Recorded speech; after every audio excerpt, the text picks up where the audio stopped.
বন্ধুরা দেখেন একটা অপূর্ব দৃশ্য আপনাদেরকে আজকে দেখাবো। দেখেন এখানে বগেনভিলিয়া গাছ আমার বাড়ির ফ্রন্ট ইয়ার্ডে একদম গাছ ঝুঁকে গেছে, ফুল হয়ে একদম বাহার হয়ে ডাল পাতা লতা সমস্ত কিন্তু ঝুঁকে গেছে। এটা হলো প্রায় 10 বছরের অধিক গাছ আমার বাড়িতে আছে এবং প্রত্যেকটি পরিচর্যা প্রত্যেকটি যত্নর ভিডিও কিন্তু অলরেডি আমি আপনাদের সঙ্গে শেয়ার করেই থাকি। তো আজকের এই বিশেষ ভিডিওর জন্য বিশেষ পরিচর্যা এবং ঘোড়া টোটকা দিয়ে কিন্তু আমার গাছের মধ্যে অসংখ্য পরিমাণে ফুল। এখানে দেখেন হাজার হাজার লাখ লাখ ফুলের সংখ্যা এখানে। আমি কিন্তু এই গাছের ডাল দিয়ে কিন্তু প্রতিনিয়ত কাটিংও অনেক তৈরি করেছি এবং এই কালারটা তো আমার ভীষণ ফেভারিট। যে আসে কিন্তু সবাই ফটো তো ক্লিক করেই করে। তো বন্ধুরা যারা নতুন এসেছেন আমার চ্যানেলের মধ্যে অবশ্যই আমার চ্যানেলটিকে পাশে থাকবেন, অবশ্যই আমার চ্যানেলটিকে সাবস্ক্রাইব করে দেবেন যারা নতুন দেখছেন আমার চ্যানেলের মধ্যে। তো বন্ধুরা ভিডিওটা একদমই স্কিপ করবেন, আজকে A to Z ইনফরমেশন ভিডিওতে শেয়ার করতে চলেছি। চলুন তাহলে ভিডিওটা শুরু করা যাক।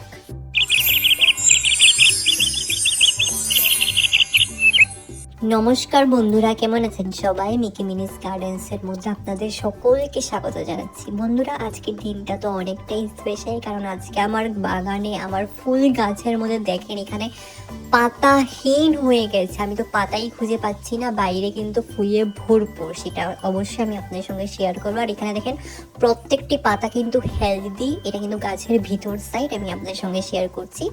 আর এই যে দেখেন এটা হলো পিছন দিকে প্রচণ্ড পরিমাণে কিন্তু কুড়ি সংখ্যা এত এত ফুল ফুটেছে গাছের মধ্যে, যেটা আমি আপনাদের সঙ্গে শেয়ার করেও পারছি না এবং গাছের চারোদিকে ঘুরেও কিন্তু আমি আপনাদের সঙ্গে ফোনের মধ্যে ক্যাপচার করতে পারিনি। এই যে দেখেন এই গাছটি, এটা কিন্তু প্রতিনিয়ত অনেকটাই উঁচু গাছ এবং আমার হাত যতটুকু অবধি পেরেছি অতটুকু অবধি কিন্তু আমি আপনাদের সঙ্গে ফোন ধরে কিন্তু দেখানোর চেষ্টা করছি। আমি কিন্তু প্রতিনিয়ত ঘরোয়া জিনিসই শেয়ার করে থাকি। অনেকে বলে যে ওদের কাছে বোগেনভিলিয়া গাছ আছে এবং গাছের মধ্যে কোনো কুড়ি হচ্ছে না, কোনো ফুল হচ্ছে না কেন এবং গাছ বৃদ্ধি হচ্ছে না।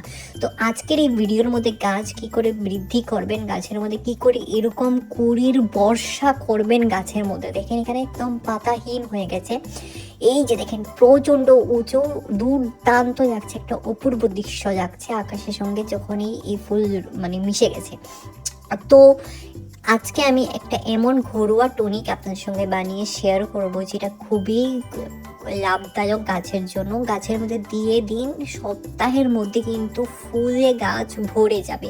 আমি কিন্তু সেই লিকুইড ফার্টিলাইজারটা এই গাছের মধ্যে 1 সপ্তাহ আগেই প্রয়োগ করেছি আর 1 সপ্তাহ পর দেখেন এখানে ফলাফল।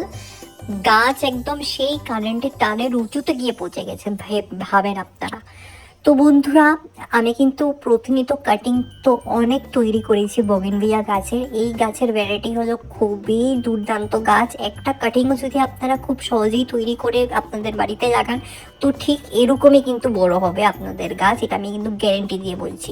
যাদের যাদের কাটিংয়ের প্রয়োজন এবং যাদের যাদের গাছের প্রয়োজন এই ভ্যারাইটি এই কালারের, অবশ্যই আমার সঙ্গে কন্ট্যাক্ট করবেন অথবা কমেন্টে জানাবেন। আমি আপনাদের বাড়িতে একদম ফ্রি অফ কস্ট 1 টাকাও লাগবে না পৌঁছে দেব।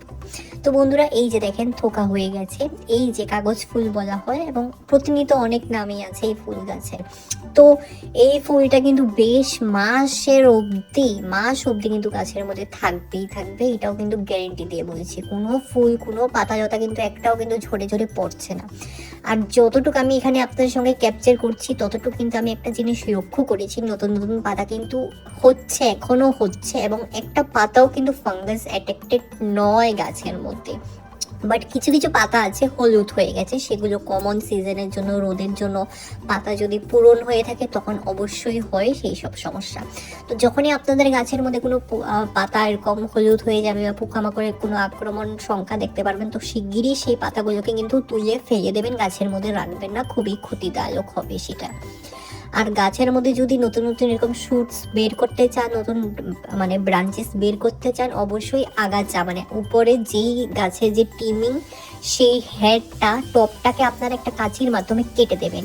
কাটার পর কিন্তু আবার তিনও দিক থেকে কিন্তু নতুন নতুন ব্রাঞ্চেস বেরোবে। যখন বেরোবে সেই ব্রাঞ্চেসগুলো যদি বড় হওয়ার পর আবার কেটে দেবেন, তো সেটার পরবর্তীতে কিন্তু আরও ব্রাঞ্চেস বেরোবে, ডাবলের থেকে ডাবল বেরোবে। আর তারপরেই কিন্তু আপনাদের গাছ এরকম ঝাঁকালু এরকম ঝুঁকানো আপনারা করতে পারবেন। একদম দেখেন এখানে প্রতিনিয়ত একদম অসাধারণ একটা দৃশ্য, কিন্তু আমি তো দেখে একদম থমকে গেছি, চমকে আছি এখনো। আমি কিন্তু এতটা মানে লক্ষ্য করিনি, আজকে প্রায় যখনই লক্ষ্য করেছি মানে কি বলবো, কোনো শব্দহীন হয়ে গেছে আমার।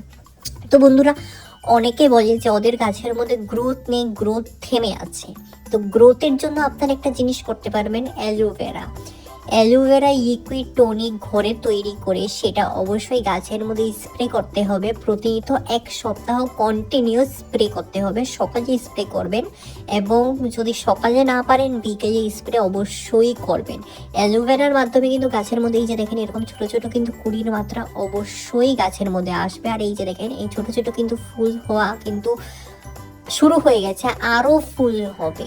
এখানে কিন্তু শেষ নয়, প্রতিনিয়ত ফুল হয়েই যাবে, কোনো ডরমেন্সি কিছু থাকবে না এই গাছের মধ্যে।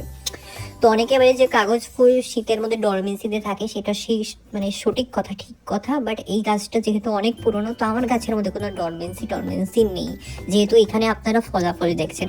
এবার চলুন সেই খাবারের কথাতে আসি। এই যে দেখেন এটা হলো সেই খাবার যেটা গাছের মধ্যে প্রতিনিয়তভাবে আপনাদের গাছ একদম কুড়িয়ে ফুলে ভরে একদম পাতা লতা একদম ডাল নিচু করে দেবে। 2 বা 3টে আলু যদি থাকে আপনাদের ঘরে, একদম ফ্রেশ পটেটো নেবেন, কোনো পচা দচা সেরকম আলু নেবেন না। একটা আলুকে আপনারা কি করবেন, বা 2-3টে আলুকে, আলুগুলোর খোসাগুলোকে ছিঁড়ে নেবেন।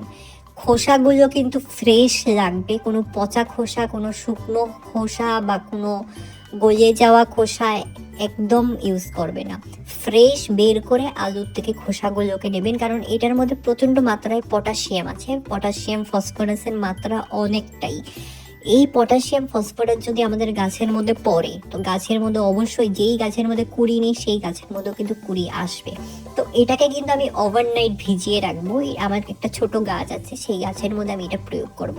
আর এই যে দেখেন লেবুটা কিন্তু পচে গেছে, পচে যাওয়া লেবু ব্যবহার করবেন। একটা ফ্রেশ লেবুকে কেটে 1 সপ্তাহ বা 3 দিন 4 দিনের জন্য রেখে দেন একটা জায়গাতে, অটোমেটিক পচে যাবে। পচে যাওয়া লেবুটা কিন্তু আমি জলের মধ্যে চুবিয়ে দিয়েছি। পরের দিন কিন্তু আমি গাছের শেকড়ে দেবো এবং গাছের মধ্যে স্প্রে করব। আর এই খাবারটাই কিন্তু আমি 1 সপ্তাহ আগে এই গাছের মধ্যে প্রায় 50 লিটার জলের মধ্যে একদম 1 রাতের জন্য চিবিয়ে রেখেছিলাম ভিজিয়ে। সেটা কিন্তু গাছের গুঁড়োর মধ্যে আপনাদের সঙ্গে শেয়ার করেছি। আর গাছের গুঁড়োটাও শেয়ার করছি, দেখেন এখানে প্রচণ্ড মানে মোটা, প্রচণ্ড নিচ থেকে তো প্রচণ্ড রকমের ডাল বেরিয়ে আছে। আমি কিন্তু এখনো কাটিং কিছু করিনি, এখনো করবো না, আবার আগামী বছরে কিন্তু করবো। এই যে দেখেন গাছের গুঁড়োটা প্রায় 10 বছরের অধিক এই গাছটি, এইখানে কিন্তু আমি সেই খাবার ব্যবহার করেছিলাম। তো এই গাছের মধ্যে খাবার ব্যবহার করতে গেলে প্রায় 50 লিটারই জল লাগে। 50 লিটারের কম জল দিয়ে হবে না, কারণ এটা অনেকটাই পুরনো গাছ। আর গাছ কিন্তু অবশ্যই আপনাদেরকে ভালো ফলাফল দেবে। যেগুলো পাতা শুকিয়ে যাচ্ছে, শুকনো হচ্ছে, ডাটা যেগুলো ব্রাঞ্চেস আপনারা লক্ষ্য করছেন শুকিয়ে গেছে, সেগুলোকে কিন্তু অবশ্যই কেটে দেবেন। কেটে অল্প পরিমাণ ফাঙ্গিসাইড অ্যাড করবেন যে জায়গাটাকে কেটেছেন। তারপর কিন্তু এখানে দেখেন নতুন গ্রোথ কিন্তু ক্রমাগত হবে। যেটা বলেছি সেটা করবেন। ইম্পর্টেন্ট হলো গাছের মধ্যে স্প্রে। অ্যালোভেরা লিকুইড জলটা স্প্রে করবেন। অ্যালোভেরা কিন্তু ভালো করে যদি থাকে ফেস ওয়াশ অ্যালোভেরা, সেটাও ইউজ করতে পারেন। যদি বাড়িতে অ্যালোভেরা গাছ আছে সেটাও পরিণতভাবে ব্যবহার করতে পারেন। ভালো করে অ্যালোভেরাগুলোকে কেটে মিক্সচারের মধ্যে পেস্ট বানিয়ে সেটা কিন্তু সঙ্গে স্প্রে করতে হবে, কারণ 5 মিনিটের পরেই কিন্তু অ্যালোভেরার সমস্ত গুণ চলে যায়, বেশি টাইম রাখা যাবে না অ্যালোভেরা। তো চলুন বন্ধুরা, যদি আপনাদের আমার ভিডিওটা ভালো লেগে থাকে তাহলে অবশ্যই আপনারা আপনাদের প্রিয় গার্ডেনিং ফ্রেন্ডসদের সঙ্গে আমার ভিডিওটা শেয়ার করবেন। আর অবশ্যই জানাবেন যে আজকের এই ভিডিওটা আপনাদের কেমন লেগেছে। এখানে দেখেন ভিতরে তো প্রচণ্ড পরিমাণে ফুলের থোকা হয়ে আছে। তো বন্ধুরা, আপনারাও আমার ভিডিওতে লাইক শেয়ার কমেন্ট করে দেবেন, আর অবশ্যই শেয়ার করে দেবেন, কারণ এটা আমার নতুন চ্যানেল। আপনারা যদি আমাকে সাপোর্ট করেন আমি অবশ্যই এগিয়ে যাওয়ার সাহস পাবো। অল্প আমার পাশে থাকবেন, অল্প আমাকে সাপোর্ট করবেন, আর কিছু চাই না। আর যারা নতুন ক্রমাগত আমার চ্যানেলের মধ্যে এসেছেন, দেখছেন ভিডিওটি, অবশ্যই সাবস্ক্রাইব করে দেবেন। আর যেহেতু বলেছি কাটিংয়ের কথা, অবশ্যই আমাকে কমেন্টে জানাবেন যাদের প্রয়োজন। তো চলুন, সবাই ভালো থাকবেন, সুস্থ থাকবেন, দেখা হচ্ছে খুব শিগগিরই। ধন্যবাদ।